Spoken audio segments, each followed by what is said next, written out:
Hey, what's going on, everybody? My name's Frostbreak, and today I'm on the second channel to talk to you about something I think is kind of interesting. Over the past several months, I have received multiple offers from different firms requesting to buy out my channel. Now, like many of you, my first impression or my first reaction was, okay, this is a scam. They're looking to get my personal information. They're trying to cheat me out of my channel in some way. I've received offers from 4 different companies, 2 of which I can verify 100% are legitimate private equity firms out of North America. I'm not super interested in outing these massive private equity companies just for my own security. They are terrifyingly large and have terrifying influence, but I will have some screenshots with maybe some vague indications of emails exchanged between us. Now, I want to assure you, I have not sold my channel's rights or anything like that. Don't worry, this isn't that kind of announcement. In fact, I'm putting it on my second channel because I don't want people to think I'm making this video to be clickbaity or receive any kind of revenue, because this channel isn't monetized at all. I just think it's something interesting to talk about, and if it's happening to me, no doubt it's happening to much larger creators. There was a video posted not too many months ago, kind of titled that your favorite YouTuber might be owned by private equity, and this was a shock to a lot of people, including myself. I had no idea how far the reaches of private equity goes, and quite frankly, it's a little terrifying.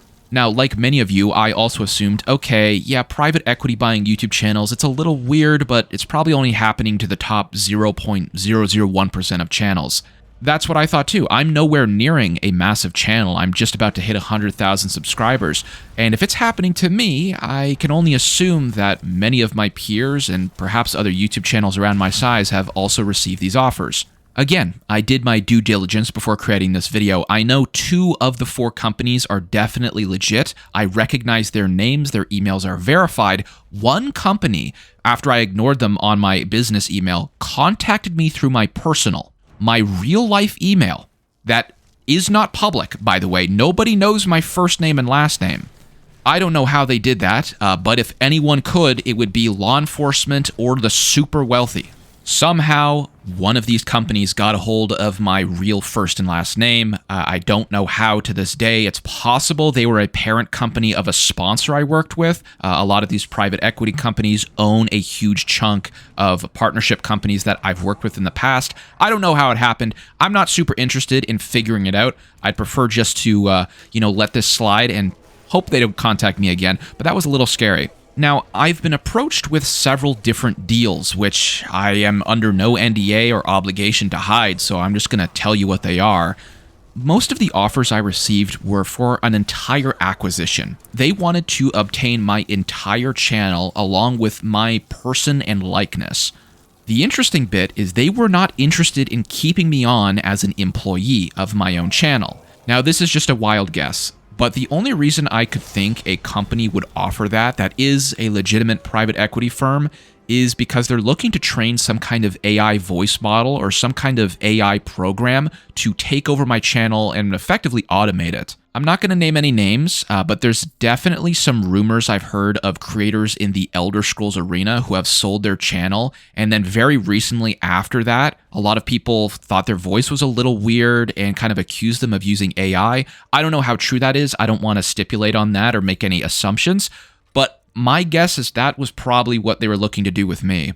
Another offer I got that was slightly more interesting was from the people who contacted me in real life, which, again, frightening.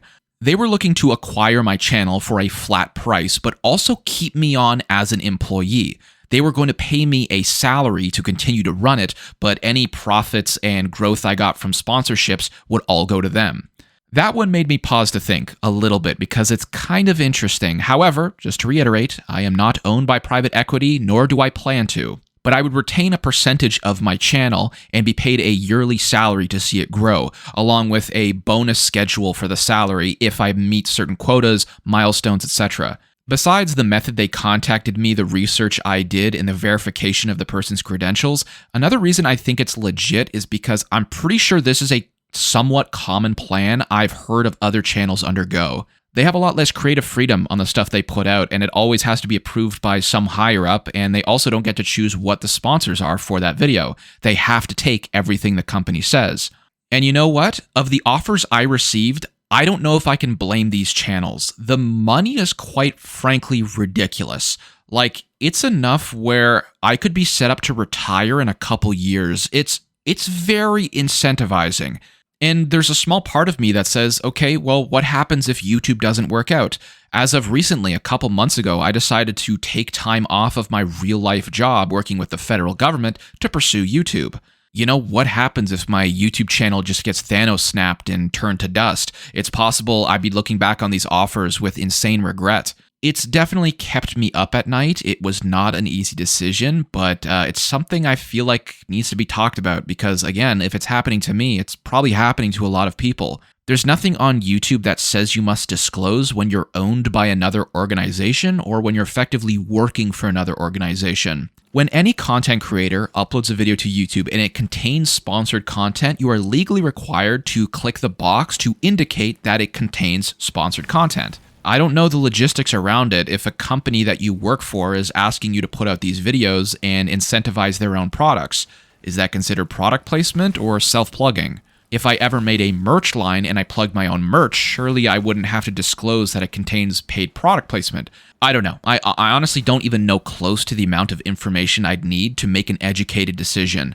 I don't know. I'd probably have to get lawyers involved or accountants or something. I just don't know enough about this. Again, to reiterate, I have declined every single offer that has come across my inbox or straight up ignored them. However, as of recently, the negotiations are becoming more and more aggressive, and they are offering more and more. It's a real ethical dilemma for me. I don't know if there's a clear right or wrong answer. Taking that money, being able to support my parents and maybe help them to get to an early retirement, that would be awesome. That would be amazing. That's what every kid dreams to do for their parents. But then again, one of the reasons I love doing YouTube is because it's so creative. I like having a way to express my own opinions and thoughts throughout a medium that I have full control over. If I end up working for a big private equity company that owns the channel, I think I'll lose a lot of that spark and a lot of that creative juice. But then again, I look at the money. I understand why politicians are corrupt. You look at those figures and you're like, God damn, it's more than life-changing. It changes multiple lives if I accept some of these offers.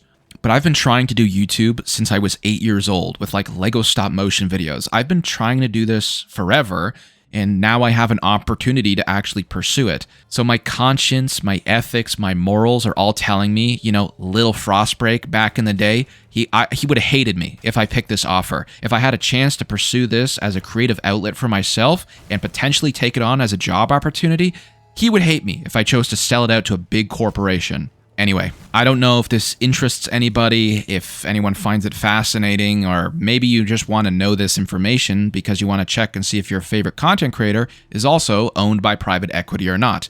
Because again, if it's happening to me, odds are it's happening to other people. Whether these companies want to take my voice and likeness and editing style to train AI models to do it automatically, I don't know.